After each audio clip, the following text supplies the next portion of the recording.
Hello, नमस्कार दोस्तों, स्वागत है आप सभी दोस्तों का आपके अपने यूट्यूब चैनल अंडरस्टूड स्टडी में।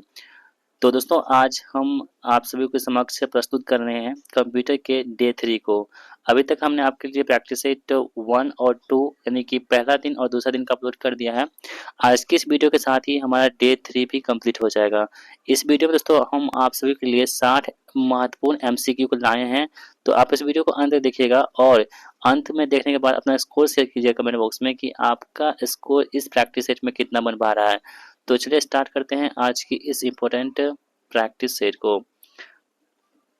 पहला सवाल दोस्तों आपकी स्क्रीन पर है, कह रहा है कि निम्न में से कौन सा ऑपरेटिंग सिस्टम का एक मूलभूत कार्य नहीं है। तो देखिए ऑपरेटिंग सिस्टम जो होती है ना ओएस, इसका मूलभूत काम क्या नहीं है, यानी कि आपके पास चार ऑप्शन दे रखे हैं। तीन जो होगा इसका मूलभूत कार्य होगा, लेकिन एक ऐसा ऑप्शन होगा जो इसका मूलभूत कार्य नहीं होगा। तो आपको वही चूज करना है जो इसका मूलभूत कार्य नहीं है। देखिए मेमोरी मैनेज करना ऑपरेटिंग सिस्टम का काम होता है, ये बिल्कुल सही दे रखा है। दूसरा है कि वर्ड प्रोसेसिंग सिस्टम प्रदान करना, ये जो होती है ऑपरेटिंग सिस्टम काम नहीं होता है। अगला है कि कंप्यूटर को स्टार्ट करना, ये भी आपके ऑपरेटिंग सिस्टम का काम होता है।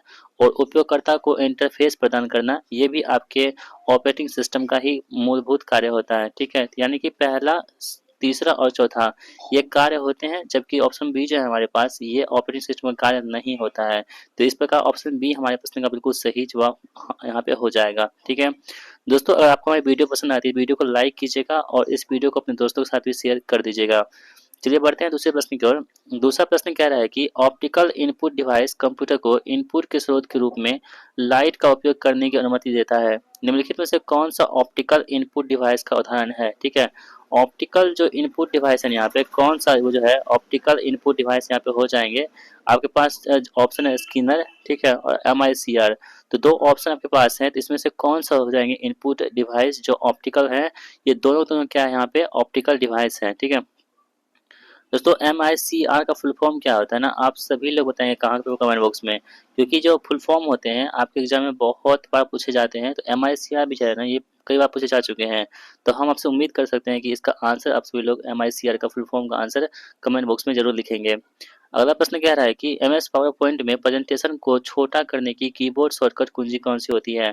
यहाँ पे हम बात करें किसका, MS पावर पॉइंट की बात कर रहे हैं। और जो प्रेजेंटेशन उसमें होता है ना, उसमें छोटा करने के लिए उसमें जो कीबोर्ड शॉर्टकट कुंजी होती है वो कौन सा होता है, कंट्रोल प्लस F5 का इस्तेमाल करते हैं उसको छोटा करने के लिए। ठीक है, अगला प्रश्न कह रहा है कि सभी फॉर्मूले किस प्रतीक से शुरू होने चाहिए। MS एक्सेल में जो कोई फॉर्मूला होता है ना, उस वो फॉर्मूला जो स्टार्ट होता है वो किससे स्टार्ट होना चाहिए। तो दोस्तों वो बराबर जो साइन है इक्वल टू, इससे क्या होना चाहिए, स्टार्ट होना चाहिए।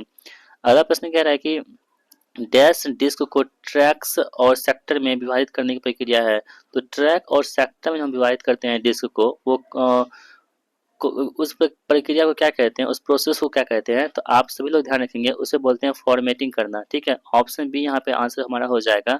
बैकअप क्या है दोस्तों, आप लोग ध्यान रखेंगे, बैकअप जो होती है ना, मूल स्रोत से डाटा को कॉपी करके सुरक्षा प्रदान करना, यही क्या होता है, बैकअप होता है। आप लोग सुना होगा बैकअप के बारे में, कहते हैं कि अपना बैकअप रख लीजिए, यानी कि कोई चीज़ को आप एक्स्ट्रा तौर पर रखते हैं कोई चीज़ को। ठीक है, तो उसे क्या बोलते हैं, बैकअप के नाम से जानते हैं। पावर पॉइंट में थीम्स किस टैब के अंतर्गत पाई जाती है। तो पावर पॉइंट की हम बात कर रहे हैं, इसमें थीम्स जो होती है, ये थीम्स जो होती है आपके डिजाइन टैब के अंतर्गत पाई जाती है। इसलिए ऑप्शन बी यहाँ पे आंसर हमारा हो जाएगा। माइक्रो कंट्रोलर के संदर्भ में PIC का अर्थ क्या होता है। देखिए PIC का यहाँ पे फुल फॉर्म पूछ रहा है, आपको हम कई बार बता चुके हैं जो फुल फॉर्म होते हैं ना कंप्यूटर के, ये सभी फुल फॉर्म को आपको ध्यान रखना होगा, क्योंकि फुल फॉर्म से आपके एग्जाम में प्रश्न बनते हैं। यहाँ पे PIC का फुल फॉर्म आपसे पूछा जा रहा है। तो दोस्तों आपका ध्यान रखेंगे, PIC में होता है पेरीफेरल इंटरफेस कंट्रोलर। क्या होता है, P से पेरीफेरल हो गया, I से इंटरफेस हो गया और C से क्या होगा, कंट्रोलर हो गया। इस प्रकार ऑप्शन डी जो है हमारे प्रश्न का बिल्कुल आंसर हमारा हो जाएगा। अगला प्रश्न कह रहा है कि कंट्रोल यूनिट को कंप्यूटर का डेस्क कहा जाता है। तो कंट्रोल यूनिट जो है ना CPU, इसे कंप्यूटर का हम लोग क्या कहते हैं, हृदय कहते हैं, गुर्दा या स्नायु केंद्र या मस्तिष्क कहते हैं, या सभी विकल्प सही है। तो दोस्तों जो कंप्यूटर का जो मतलब की यूनिट होती है ना CPU, कंट्रोल यूनिट, ये क्या होती है, स्नायु केंद्र या मस्तिष्क होता है। ठीक है, वैसे CPU को हम लोग क्या कहते हैं, ब्रेन ऑफ कंप्यूटर कहते हैं। इसे भी आप लोग ध्यान में रखेंगे। अगला प्रश्न कह रहा है कि निम्नलिखित में से कौन सा MS एक्सेल का टेक्स्ट फंक्शन नहीं है। आपके पास ऑप्शन है MID, कॉम्बिन, राइट और लेफ्ट। ठीक है, तो दोस्तों यहाँ पे देखिए कॉम्बिन जो है यहाँ पे वो क्या है, MS एक्सेल का टेक्स्ट फंक्शन नहीं है, जबकि MID है, राइट है और लेफ्ट है, ये तीनों है, जबकि सी ऑप्शन जो यहाँ पे दे रखा है ये एमएस एक्सेल का टेक्स्ट फंक्शन नहीं है। अगला सवाल कह रहा है कि निम्नलिखित में से कौन सा इनपुट उपकरण अपनी जैविक विशेषताओं के मापन द्वारा व्यक्तियों की पहचान करने के लिए उपयोग में लिया जाता है। तो वो इनपुट उपकरण कौन सा है, यानी इनपुट डिवाइस कौन सा है। तो दोस्तों ये कौन सा होता है, फिंगरप्रिंट स्कैनर जो है ना, ये आपने अभी बहुत मतलब कि चर्चा में है। इसने ये प्रश्न आपसे बन सकता है एग्जाम में। अगला प्रश्न कह रहा है कि एमएस एक्सेल 2016 में होम टैब के तहत सेलों के समूह में निम्नलिखित में से किसका उपयोग पंक्ति और कॉलम की चौड़ाई और ऊंचाई को समायोजित करने के लिए हम लोग करते हैं। तो दोस्तों वो कौन होती है, फॉर्मेट का इस्तेमाल करते हैं। अगला प्रश्न कह रहा है कि इनहेरिटेंस ऑब्जेक्ट का एक गुण है जो अपनी विशेषताओं को अपने डैश में पास करता है। तो ये इनहेरिटेंस जो है ना अपने सब क्लॉज को जो विशेषताओं में अपने इसे पास करते हैं। ठीक है, ऑप्शन ए यहाँ पर आंसर हमारा हो जाएगा। निम्न में से कौन सा डाटा को एक केंद्रीय साइट में स्टोर करने के बजाय नेटवर्क पर विस्तारित करता है। तो ये कौन सा होगा, डिस्ट्रीब्यूटेड डाटाबेस जो है ना ये केंद्रीय साइट में स्टोर करने के बजाय नेटवर्क में क्या करता है, विस्तारित करता है। इसलिए ऑप्शन सी यहाँ पर हमारे प्रश्न का आंसर होगा।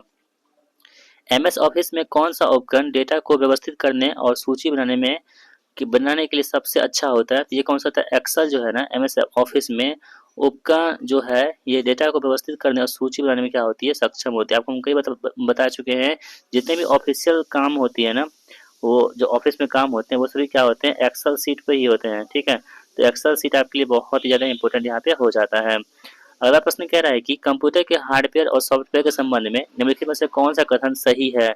तो दोस्तों आप तो ध्यान रखेंगे, ये जो कथन आपके पास है ना ए और बी दोनों कथन यहाँ पे सही दे रखा है। पहला कथन में कह रहा है कि कंप्यूटर हार्डवेयर भौतिक उपकरण है, बिल्कुल सही। यहाँ पे हार्डवेयर जो होते हैं ना वो क्या होते हैं, भौतिक उपकरण होते हैं, यानी कि हार्डवेयर को हम क्या करते हैं, टच कर सकते हैं। और एक होता है सॉफ्टवेयर जिसे हम लोग टच नहीं कर सकते हैं। कंप्यूटर सॉफ्टवेयर उन प्रोग्राम का संग्रह है जो हार्डवेयर को अपना काम करने के लिए मजबूर करते हैं। यानी कि इस प्रकार दोनों कथन यहाँ पे बिल्कुल सही दे रखा है। सीपीयू की गति किसमें मापते हैं हम लोग, देखिए सीपीयू जो होती है ना ब्रेन ऑफ कंप्यूटर कहते हैं इसे, और सीपीयू का फुल फॉर्म क्या होता है, सेंट्रल प्रोसेसिंग यूनिट होता है। ठीक है, तो इसकी जो गति होती है, स्पीड होती है, वो हम लोग किस में मापते हैं। आपके पास चार ऑप्शन दे रखे हैं, मेगाहर्ट्ज में, लक्स में, बीट्स पर सेकेंड में और हॉर्स पावर में। ठीक है, तो दोस्तों हम लोग किसे मानते हैं, तो सीपीयू की जो गति होती है ना मेगाहर्ट्ज में मापी जाती है। ऑप्शन ए यहाँ पर आंसर हमारा हो जाएगा। आप एम एस वर्ड 2016 दस्तावेज में सभी पैराग्राफ मार्क ढूंढना चाहते हैं, आपकी सर्च कुंजी निम्नलिखित में से कौन सी होगी। तो ये कुंजी दोस्तों कौन सी हो जाएगी हमारे पास, तो ये वाली कुंजी हो जाएगी। एमएस एक्सेल 2016 में वर्णों की संख्या के संदर्भ में कॉलम की चौड़ाई का कद क्रमशः न्यूनतम और अधिकतम कितना होता है। तो जो इसका कद होता है, इसकी चौड़ाई का कद जो होती है दोस्तों, ये न्यूनतम कितना होता है, इसका न्यूनतम होता है कितना, 4.0। और जो मैक्सिमम होता है कितना होता है, 255 होता है। ठीक है, तो इसे आप याद रखेंगे। एमएस एक्सेल में सूत्रों को निष्पादित करने के लिए किस चिन्ह का इस्तेमाल करते हैं हम लोग। तो दोस्तों अभी हम आपको तुरंत बताए थे, ये स्टार्ट करते हैं ना एमएस एक्सेल में किसी फॉर्मूला को, तो वो बराबर से स्टार्ट होता है। ठीक है, ऑप्शन ए यहाँ पे आंसर हमारा हो जाएगा। चलिए बढ़ते हैं प्रश्न की ओर। कह रहा है कि निम्नलिखित में से कौन है रैम के बारे में सही नहीं है। तो दोस्तों आपको हम बताए थे रैम का फुल फॉर्म क्या होता है, रैंडम एक्सेस मेमोरी होता है। इसके बारे में कौन सा सही यहाँ पे नहीं है, यानी कि चार कथन में से तीन कथन सही होगा और एक कथन ऐसा होगा जो गलत होगा। तो आपको वही चूज करना है जो यहाँ पे गलत दे रखा है। तो देखिए रैम कंप्यूटर के बंद होने पर डेटा को अस्थायी रूप से स्टोर करता है, ये गलत है दोस्तों। ये क्या करती है, टेम्परेरी करती है, यानी कि अस्थायी रूप से क्या करती है, स्टोर करती है। तो पहला ही कथन यहाँ पे गलत हो गया, बाकी अन्य कथन जो यहाँ पे सही दे रखे हैं। ठीक है, तो ऑप्शन नंबर ए यहाँ पे इस प्रश्न का बिल्कुल सही जवाब हमारा हो जाएगा। अगला प्रश्न कह रहा है कि निम्नलिखित में से कौन एप्लीकेशन सॉफ्टवेयर का उदाहरण नहीं है। देखिए एप्लीकेशन जो सॉफ्टवेयर है ना यहाँ पे, वो कौन सा इसका उदाहरण नहीं हो जाएगा, आपको बताना है। ठीक है, देखिए उबंटू है, ओरेकल है, एमएस ऑफिस है और एसएपी है। तो दोस्तों आप लोग ध्यान रखेंगे, जो हमारे पास एमएस ऑफिस है ना ये क्या है, तो आपके सॉफ्टवेयर नहीं है, बाकी सभी के सभी क्या यहाँ पे एप्लीकेशन सॉफ्टवेयर के यहाँ पे उदाहरण हो जाएंगे। सॉरी 21 के बाद यहाँ पे 22 होना चाहिए था, यहाँ पे 39 दे रखा है। ठीक है, तो 22 का आंसर आपके पास कौन सा हो जाएगा, ऑप्शन में ए। सॉरी गलत, यहाँ पे थोड़ी सी मिस्टेक हो गई है क्वेश्चन में। ठीक है, देख लेते हैं फिर से हम लोग। निम्नलिखित में से कौन एप्लीकेशन सॉफ्टवेयर का उदाहरण नहीं है दोस्तों यहाँ पे, तो उबंटू नहीं है, ठीक है। जबकि ओरेकल हो गया, सेप हो गया और एमएस ऑफिस, ये सभी क्या होते हैं, एप्लीकेशन सॉफ्टवेयर होते हैं, जबकि उबंटू क्या है यहाँ पे, ये एप्लीकेशन सॉफ्टवेयर नहीं है। अगला प्रश्न क्या है कि कौन कंप्यूटर का पितामह कहते हैं, फादर ऑफ कंप्यूटर किसे कहते हैं, तो फादर ऑफ कंप्यूटर आप लोग ध्यान रखेंगे, चार्ल्स बेबेज को हम लोग क्या कहते हैं, फादर ऑफ कंप्यूटर के नाम से जानते हैं, जो ऑप्शन नंबर बी में गिवन है। अगला प्रश्न देख लेते हैं हम लोग, कह रहा है कि कौन सा सॉफ्टवेयर आपको इंटरनेट साइट को देखने की अनुमति देता है, तो दोस्तों ये सॉफ्टवेयर कौन सा है, तो ब्राउज़र जो होती है ना, ये एक सॉफ्टवेयर होता है जो आपको क्या करते हैं, इंटरनेट के साइट को देखने की अनुमति देता है। जैसे कि आपका गूगल क्रोम है ना, गूगल क्रोम क्या है, एक वेब ब्राउज़र है, ठीक है। जो क्रोम है हमारा, ये क्या है, वेब ब्राउज़र है, ठीक है। जैसे ओपेरा मिनी क्या है आपके पास, तो ओपेरा मिनी भी एक तरह की वेब ब्राउज़र ही हो गया, ठीक है। जबकि हम गूगल की हम बात करें तो गूगल क्या है आपके पास, तो एक सर्च इंजन है। याहू भी क्या है, एक सर्च इंजन है। इन सभी चीज़ को आपको ध्यान में रखना होगा। एमएस एक्सेल में किस विकल्प का उपयोग उन पंक्तियों को प्रदर्शित करने के लिए किया जाता है जो कुछ शर्तों को पूरा करते हैं, तो दोस्तों आपको ध्यान रखेंगे, ये जो होती है ना, फिल्टर का उपयोग करते हैं। विंडोज ओएस में फाइल नेमिंग प्रतिबंध को ध्यान में रखते हुए निम्नलिखित में से किस करैक्टर को फाइल नेम में इस्तेमाल नहीं किया जा सकता है, तो दोस्तों ये जो है ना आपके पास, इसका एस्ट्रिक का इस्तेमाल नहीं करते, बाकी अन्य प्लस का करते हैं, अंडरस्कोर का करते हैं और माइनस का करते हैं, ठीक है। अगला प्रश्न कह रहा है कि एमएस वर्ड में यदि आप एक टेबल में टैब को प्रेस करते हैं तो कर्सर आपको डैश में ले जाता है, तो कर्सर जो होती है दोस्तों, ये आपके नेक्स्ट कॉलम में लेकर चल जाता है। इनपुट या आउटपुट मीडिया के रूप में इस्तेमाल छिद्रित कागज डेस्क के रूप में जाना जाता है, तो दोस्तों ये जो होती है पेपर टेप के रूप में क्या होती है, जाना जाता है। अगला सवाल कह रहा है कि एमएस वर्ड 2016 में वर्तनी और व्याकरण, स्पेलिंग एंड ग्रामर जांच विकल्प डैश मेनू में मिलते हैं, तो ये जांच विकल्प जो होती है ना, ये आपके किस मेनू में मिलते हैं यहाँ पे, फिर भी यहाँ पे भी गलत है दोस्तों। यहाँ पे 29 नंबर का ये सवाल है आपके पास, और ये जो होती है रिव्यू मेन्यू में हमें देखने को मिल जाती है। एमएस एक्सेल 2016 के संबंध में निम्नलिखित में से कौन सा कथन सच है, यानी कि सत्य दे रखा है, ट्रू है, तो दोस्तों यहाँ पे देखेंगे ऑप्शन नंबर ए जो हमारे पास है, केवल एक डिफॉल्ट वर्कशीट खोला होता है, ये सही है। दूसरा आपको पता है कि डिफॉल्ट सेल फॉर्मेट जनरल होते हैं, ये भी सही है। यानी कि ऑप्शन सॉरी, पहला सही है और दूसरा यहाँ पे गलत हो जाएगा, ठीक है। तो पहला सही, दूसरा गलत होगा, ऑप्शन ए यहाँ पे आंसर हमारा हो जाएगा। एमएस वर्ड 2016 में मेल मर्ज में निम्नलिखित में से कौन सा दस्तावेज का प्रकार नहीं है, तो ये जो फोल्डर है ये प्रकार नहीं है, जबकि अन्य सभी यहाँ पे प्रकार हो जाएंगे। एक चिप पर 100 ट्रांजिस्टर के साथ एक सर्किट डैश कहा जाता है, तो इसे हम लोग क्या बोलते हैं, एमएसआई कहते हैं, ठीक है। अगला सवाल कह रहा है कि अवांछित ईमेल के लिए शब्द कौन सा होती है, जो हमें मेल नहीं चाहिए उस ईमेल को हम लोग क्या कहते हैं, उसे बोलते हैं स्पैम कहते हैं। क्या बोलते हैं, स्पैम। ये जो फोल्डर होता है आपके मेल में, उसे कहते हैं स्पैम। निम्नलिखित में से कौन सा तरीका सेल में डेटा दर्ज नहीं करेगा, तो कौन सा ऐसा तरीका है जो सेल में डेटा दर्ज नहीं करेगा, तो ये जो प्रेसिंग द ईएससी की, इसके द्वारा जो है सेल में डाटा मतलब कि दर्ज नहीं किया जाएगा, बाकी इन अन्य तीनों ऑप्शन की तरह जो है इसमें डाटा जो है दर्ज किया जाएगा। अगला प्रश्न कह रहा है कि निम्न में से कौन सा कार्य डिस्क क्लीनअप के द्वारा नहीं किया जा सकता है, तो दोस्तों यहाँ ध्यान रखेंगे आप लोग, ये जो है ना चेंज पावर ऑप्शन, इसका उपयोग जो है डिस्क क्लीनअप के द्वारा नहीं किया जा सकता है। माइक्रोसॉफ्ट वर्ड में लंबवत स्तंभों और कक्षों की क्षैतिज पंक्तियों में जटिल जानकारी प्रस्तुत करने का साफ सुथरा तरीका प्रदान करती है, तो दोस्तों ये कौन होती है, टेबल्स प्रदान करती है, ठीक है। सुपर स्क्रिप्ट, सब स्क्रिप्ट, आउटलाइन, एम्ब्रॉस, एनग्रेव और डैश के रूप में जाना जाता है, तो इसे हम लोग क्या बोलते हैं, इसे हम लोग फॉन्ट इम्पैक्ट कहते हैं। यूपीएस का उद्देश्य क्या होता है, यूपीएस दोस्तों क्या होती है ना, बैकअप पावर प्रदान करता है यूपीएस, आपने देखा होगा यूपीएस को, ठीक है। मेल मर्ज में निम्नलिखित में से कौन सा एक वैध डेटा स्रोत नहीं है, तो दोस्तों आप लोग ध्यान रखेंगे ऑप्शन सी जो है नोट पैड फाइल, ये नहीं है, बाकी अन्य तीन ऑप्शन यहाँ पे हो जाएंगे। अगला प्रश्न कह रहा है कि आमतौर पर कुरियर कंपनियों द्वारा निम्नलिखित में से किस तकनीक का प्रयोग किया जाता है, तो ये जो तकनीक होती है वो बार कोड का इस्तेमाल करते हैं, ठीक है। अगला प्रश्न कह रहा है कि वर्कशीट सेल में वर्तमान समय के लिए किस फंक्शन का उपयोग करेंगे हम लोग, तो ये जो है नौ का इस्तेमाल करेंगे वर्तमान समय के लिए। वर्ड डॉक्यूमेंट के संदर्भ में गटर शब्द किसके लिए प्रयुक्त होते हैं, तो गटर शब्द जो होती है ये दो सिलाई और बाइंडिंग के लिए एक तरफा बचा हुआ स्थान के लिए प्रयोग करते हैं हम लोग। एमएस वर्ड में कंट्रोल प्लस राइट का फंक्शन क्या होता है, तो एमएस वर्ड में जो कंट्रोल प्लस राइट होता है ना, इसका फंक्शन जो होती है वो अगले शब्द पर ले जाता है, ठीक है।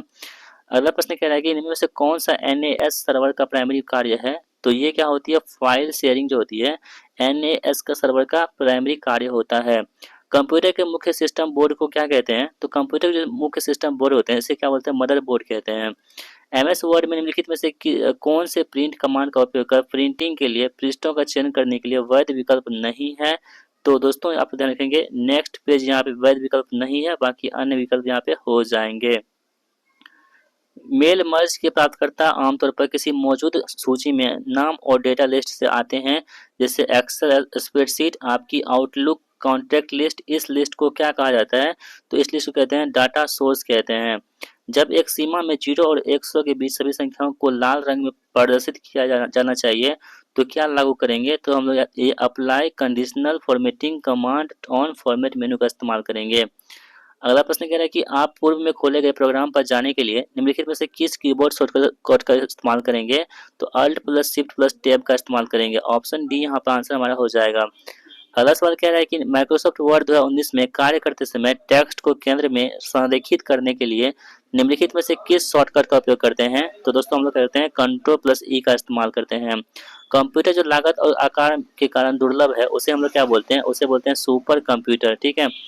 डैश प्रोग्राम होता है जो रन के लिए तैयार होता है और इसमें किसी भी तरह का बदलाव करने की आवश्यकता नहीं होती है, तो इस कंप्यूटर को हम लोग क्या बोलते हैं? एक्जीक्यूटेबल कंप्यूटर कहते हैं। निम्नलिखित में से कौन ईमेल से संबंधित प्रोटोकॉल नहीं है? तो दोस्तों आप लोग ध्यान रखेंगे, जो प्रोटोकॉल यहाँ पे नहीं होंगे वो एफटीपी नहीं है, बाकी ये तीनों कथन जो है यहाँ पे दे रखे हैं ये सही है।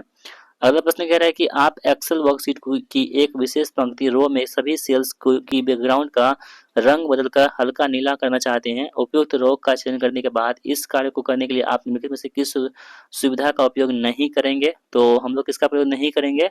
तो फॉन्ट कलर का इस्तेमाल नहीं करेंगे, बाकी अन्य कलर का यहाँ पे इस्तेमाल करेंगे। Command edit fill across worksheet केवल तब सक्रिय होता है जब केवल क्या होती है? कई सीट सेलेक्ट किया गया है। एमएस वर्ड 2016 में निम्नलिखित में से कौन सा कीबोर्ड शॉर्टकट टेक्स्ट को डबल लाइन के साथ अंडरलाइन करने के लिए उपयोग करते हैं? तो वो होते हैं control plus shift plus D का इस्तेमाल करते हैं। निम्नलिखित में से एमएस एक्सेल 2019 फंक्शन का मान कितना होगा? तो ये एवरेज है लिखा हुआ, इसका मान कितना होगा? तो ये होगा दोस्तों कितना? 2 हो जाएगा। ठीक है, एवरेज में। पॉपअप वर्ल्ड वाइड वेब पर डैश का एक रूप है, तो ये किसका रूप होता है? तो अंडर ऑनलाइन विज्ञापन का रूप होता है पॉपअप। निम्न में से कौन सा ऑपरेटिंग सिस्टम के बारे में सच है? तो आपके पास 4 कथन दे रखे हैं, इनमें से कौन सा कथन सच हो जाएंगे? यह उपयोगकर्ता और कंप्यूटर के बीच एक इंटरफेस है, ये सही है। यह सभी संसाधनों का प्रबंधन करता है, ये भी सही है। यह एक मेमोरी प्रबंधन और प्रक्रिया प्रबंधन कार्य करता है, ये भी सही है। यानी कि सभी कथन यहाँ पे जो है वो बिल्कुल सही दे रखे हैं। और दोस्तों आज की इस वीडियो का लास्ट प्रश्न हमारा होगा, शीट में दूसरे के साथ डेटा को बदलने के लिए शॉर्टकट कुंजी कौन सी होती है? तो दोस्तों ये क्या होती है? कंट्रोल प्लस एच होती है। ऑप्शन नंबर सी यहाँ पे इस प्रश्न का बिल्कुल सही जवाब हो जाएगा। तो दोस्तों इस प्रकार हमने डे 3 जो है ना आज की इस वीडियो में हमने कंप्लीट कर दिया है। तो इस प्रकार दोस्तों अभी तक हमने आपके लिए 6 गुना 3 यानी कि 180 एमसीक्यू को आपको हम बता दिए हैं। ठीक है, यदि आपने इस वीडियो को नहीं देखा है ना तो हम आपके लिए प्लेलिस्ट बना देंगे, आप प्लेलिस्ट को जरूर देखिएगा जिससे कि आपको बहुत इससे फायदा होगी। तो दोस्तों वीडियो अगर आपको हमारी पसंद आती है वीडियो को लाइक कीजिएगा और इस वीडियो को अपने दोस्तों के साथ भी शेयर कर दीजिएगा। तो चलिए मिलते हैं नेक्स्ट प्रैक्टिस सेट के साथ, तब तक के लिए जय हिंद, वंदे मातरम।